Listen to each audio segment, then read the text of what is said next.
Hey everybody, welcome back to Video Game. So, taking a super fun and exciting video for you guys today because I am playing and capturing the work-in-progress PC port of The Legend of Zelda Twilight Princess based upon the GameCube 100% decompilation. And when I say this is why retro gaming is making a comeback, all of these decomps, recomps, and PC ports are 100% this. Linifadomra has been absolutely nailing it on the progress of getting this port working, and now I was sent a test version to kind of talk about what is working, what isn't, and where it's going to be moving going forward. Before we get too far involved though, do me a huge favor, go down below, hit like and subscribe, and ring that notification bell, definitely helps us out. And if you feel so inclined and want to support the channel, I got a Patreon link down below as well. And just so you are aware, all of the footage you are seeing has been captured on my PC with the PC port and a stock version of Twilight Princess from the GameCube. And it's one of those things, I don't want you to think that this is done, and honestly it's not the type of thing you're going to sit down and finish. You're not going to sit here and try to play Twilight Princess and get to the credits and see how everything works, but for the most part you'll see here, this intro does seem to be working totally fine. But that is a little bit of a misnomer because I've actually retimed this in Resolve to try to get it to a 100% speed situation, because you'll see here as everything is scrolling, the speed seems a little bit staccato, but otherwise perfectly fine. That is at least because in the beginning, and this is expected behavior, the tick rate is not set, so it's going to run basically as fast as it possibly can. So if you're wondering if 60 frames per second Twilight Princess is possible, how about like 600 frames per second Twilight Princess? Because if you run this test version, this is the speed that it's going to be until you get into the game, maybe about 2 or 3 minutes. It's pretty hilarious to watch, and it does prove that this game can run beyond its frame cap on GameCube. As we actually get into the village here, you will see that the timing is a little bit off, but for the most part, once we actually get into the game and get control of Link, that will come back down to a persistent, more normal speed. But as far as the graphics are concerned, this is getting very close to what you would expect it to look like on the GameCube, and obviously it's running in a higher resolution than you would see on real GameCube hardware. And I totally get we have stuff like Dolphin emulation to be able to do a lot of the similar things, but just think about how many mods could potentially come into a version like this. I absolutely love Alien Link with those black eyes there. Kind of reminds me of 3 Mile Island Pikachu when the Mr. FPJ N64 core was under development. But you will see here running in a little bit too quick, but now that we actually have Epona, the game is going to go back to more of its normal speed. The control is responsive, everything does function and work, but of course this is still in progress, so you're expecting to see a lot of bugs and a lot of visual glitches. And basically anytime this game crashes, and it will, it generates a bug report that can then go back to Discord so the developers can take a look at it and better refine this. And that really is fun because it is becoming a tester community driven sort of approach to make sure that enough people get their hands on this thing so that they can actually report all these bugs back. Now a little bit of a flashing light warning here, or more like a dipping light. A lot of flickering goes on when you're actually in the village, and some of the textures just absolutely do not load incorrectly. But again, as far as a test version, that is to be expected. By the time you actually sit down and play something like this in its first revision, it should be basically 1-to-1 perfect. There might be a few stray bugs here or there, but those always get ironed out. Because on every single static recomp and PC port we've seen, the first version that goes to the public always has some issues, and it usually gets updated in a week or so. Because the reality situation is this game is so massive, even if a dozen developers were working full time on it, they're always going to miss a couple different things that the community and players will find basically in the first couple hours. It's almost how all of these different developments go.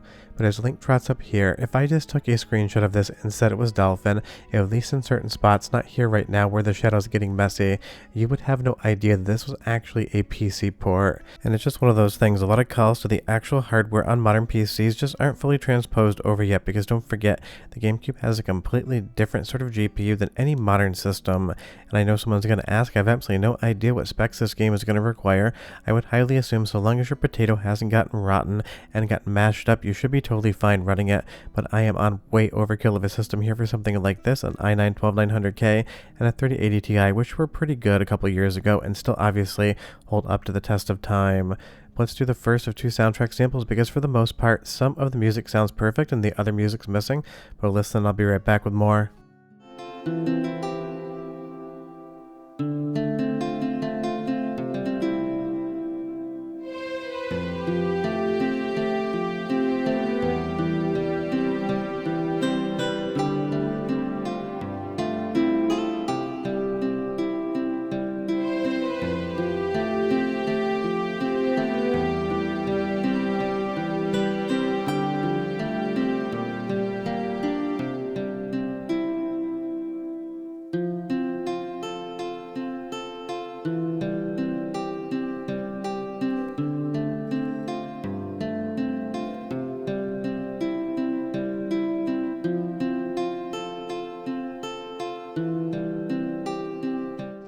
So yeah, the audio that is working does sound correct, at least as far as the music composition is concerned. When you're actually in game, you're really not getting much audio whatsoever. And before you ask this, right now it's just a closed test being sent out to some developers and other people to kind of interact with the game, see what is working, see what isn't working, and just generate a metric ton of crash reports. Because in my 25 or so minute capture of the beginning of the game, I managed to crash it 3 different times, which is not unexpected, but it does actually set that crash report into the folder where the game executable is. That way you can just copy and paste it to the devs, and basically they will be able to take a look at it and see exactly why it was, if it was some sort of exception handler, some sort of halt in the program or otherwise. Because don't forget, when a game crashes, it can crash in numerous ways, and it's always fun to kind of see how things break. But as we move a little bit further back here, again, a lot of this is just such a good example of what's actually possible, because now that Twilight Princess is 100% decompiled, this is the #1 PC port people want to see for GameCube. Obviously, we just got that Animal Crossing PC port, and people are absolutely wild for that, but a few people did comment that Animal Crossing on GameCube is quote-unquote basically just an N64 game. While that might be true, it was ported from N64 to GameCube. You need to remember that it's still running on a PowerPC code base, as well as all of the different GPU and audio hardware in a GameCube, because it's not like it's running under emulation. So even if maybe people think it's not as impressive as it is, trust me, it absolutely is. And you'll see here when we come down to the basement, definitely a GPU column missing, because when you go into the shadow, there's absolutely nothing you can see whatsoever. But that's kind of the fun part about taking a look at games like this when they are in active development. You get to see how I love to say, how the sausage gets made, which is to say you get a peek behind the curtain to understand exactly what is working, what isn't working, and how this entire process takes hold. Because once you get the game running, once a lot of the logic is working, then you have people test it, whether internally or externally, so you can really see exactly everything that breaks. Because obviously some things like the improper shadows here being rendered, that is going to be as plain as day to anyone who plays it, but other people are going to get crashes that are absolutely one-offs when they poke and prod at the game and try to interact with it in ways that a general player that just sat down at a GameCube never would. Because that is a lot of what bug testing is, hunting down those edge cases, because it clearly does not escape the development team here that the graphics are 100% perfect. And honestly, I love that the camera basically gets stuck completely back there after you get out of the conversation. When Link picks up this pumpkin here, one of his polygons just explodes into infinity, and that pumpkin's absolutely just invisible. But this, again, is going to be iterated on quickly, so I'm sure the next time there is a test version that I run a video on, I would expect at least some of this to be cleaned up. And as far as how far you can get into the game, I have absolutely no idea. You can import saves into the test version, maybe I'll do that in the future, but so many people know the intro to Twilight Princess, and that's what I've been running previews off of. I figured it was a good thing to just kind of go through the exact same area, except now with control in my hand, and I am playing this on a controller, an Xbox Series X if you are curious. Let's do one more soundtrack sample, because again, when the audio is working, it does sound really good, and I'll be right back with just a little bit more Twilight Princess footage.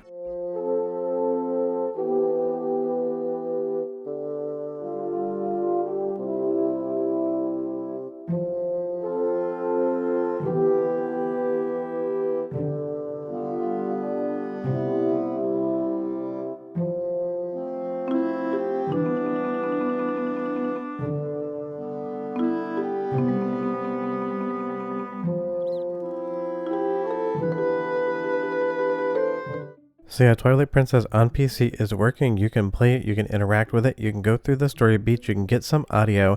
It is definitely still a work in progress, but honestly, the fact that it's gotten this close, this soon, considering Twilight Princess just quote-unquote recently got 100% decompiled, is an absolute testament to just how far people can push this quickly. And again, if you know me and you know the channel, I always like to mention, I love the development process more so than I actually like the finished version of the game. I am a very curious person, I love to see how things get made. But in this one area right here, if it wasn't for the fact that Link has those jet black inky eyes to make it look like he's got some skeletons buried under the floorboards, quite literally, you could just take a screenshot here, say it was Dolphin, and people would definitely believe it. Leave me a comment down below and you tell me how you feel about this one so far, and when there is a public version to test, I will definitely let everyone know as well. But the PC port of Twilight Princess is definitely shaping up. You can play it, you can interact with it, and I can't wait to see what comes next. But short of that, we are done. Hope you enjoyed the video, and I'll see you guys next time. Bye-bye.